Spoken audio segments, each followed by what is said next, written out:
Assalamualaikum warahmatullahi wabarakatuh.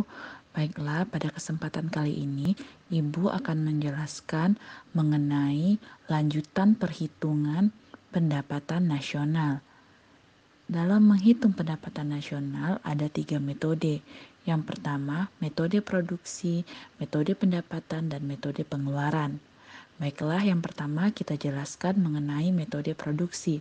Metode produksi adalah perhitungan dengan metode yang memperhatikan nilai tambah dari suatu barang. Untuk menghitung dengan metode produksi menggunakan rumus sebagai berikut. Y sama dengan P1 kali Q1 tambah P2 kali Q2 tambah P3 kali Q3 dan seterusnya. Contoh, di sini adalah tabel perhitungan produk roti. Kolomnya ada kolom jenis barang, harga, nilai tambah P, quantity Q, dan kolom P dikali Q. Roti berasal dari gandum. Kemudian gandum diolah menjadi tepung dan tepung diolah menjadi roti. Masing-masingnya memiliki harga. Harga gandum adalah 10.000. Nilai gandum tetap 10.000. Kemudian gandum diolah menjadi tepung. Nilainya 12.000. Ketika telah menjadi tepung, maka nilai tambah dari gandum ke tepung adalah 2.000. Kemudian tepung diolah menjadi roti, menjadi 15.000. Nilai tambah dari tepung ke roti adalah 3.000, selisih 12.000 ke 15.000. Nah, untuk mendapatkan nilai dari roti tersebut, maka kita kalikan nilai tambah dikali kuantiti. Hasilnya adalah 100.000.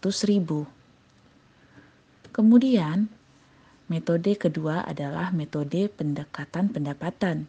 Adalah menghitung seluruh pendapatan yang diterima oleh masyarakat atau pemilik faktor produksi, yaitu rumah tangga konsumen.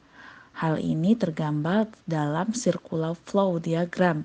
Materi ini pernah kita pelajari pada materi kelas 10, yaitu dengan menambahkan upah atau gaji, wage, sewa, rent, bunga, interest, dan keuntungan profit selama 1 tahun. Jika kita rumuskan W tambah R tambah I tambah P. Kita masuk ke dalam contoh soal. Perhatikan data di bawah ini. Upah 500, laba 800, pengeluaran pemerintah 600, pendapatan bunga 600, pendapatan sewa 300, impor 300, konsumsi 700, ekspor 400, investasi 650. Dari data tersebut, hitunglah pendapatan nasional dengan metode pendekatan pendapatan. Yang harus kita perhatikan jika menggunakan metode pendekatan pendapatan adalah hal-hal yang termasuk ke dalam metode pendapatan tersebut. Yang mana saja? Yaitu ada upah atau wage, kemudian ada laba atau profit, kemudian ada pendapatan bunga atau interest, dan kemudian ada pendapatan sewa atau rent. Maka kita masukkan sesuai dengan angka dan jenisnya. Kita jumlahkan W tambah R tambah I tambah P. 500 ditambah 300 ditambah 600 ditambah 800. Maka hasilnya adalah 2.200. Baiklah, kita lanjut ke dalam metode pengeluaran. Metode pengeluaran adalah menjumlahkan seluruh pengeluaran sektor ekonomi dari pelaku ekonomi, yaitu konsumen, produsen, dan pemerintah. Terdiri dari pengeluaran untuk konsumsi C, pengeluaran untuk investasi I besar, pengeluaran pemerintah G, government, dan pengurangan nilai ekspor dan impor. Jika kita rumuskan, Y sama dengan C tambah I tambah G tambah ekspor dikurang impor. Baik, kita masuk ke dalam contoh. Soal masih soal yang tadi pada contoh metode pendapatan. Sekarang kita menghitung dengan metode pengeluaran. Yang mana saja masuk metode pengeluaran?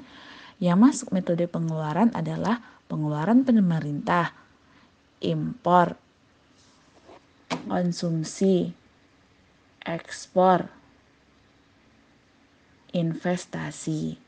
Nah, jadi kita masukkan ke dalam rumus Y sama dengan C adalah konsumsi 700 ditambah I investasi adalah 650 ditambah G government adalah 600 ditambah selisih nilai ekspor dan impor adalah 100.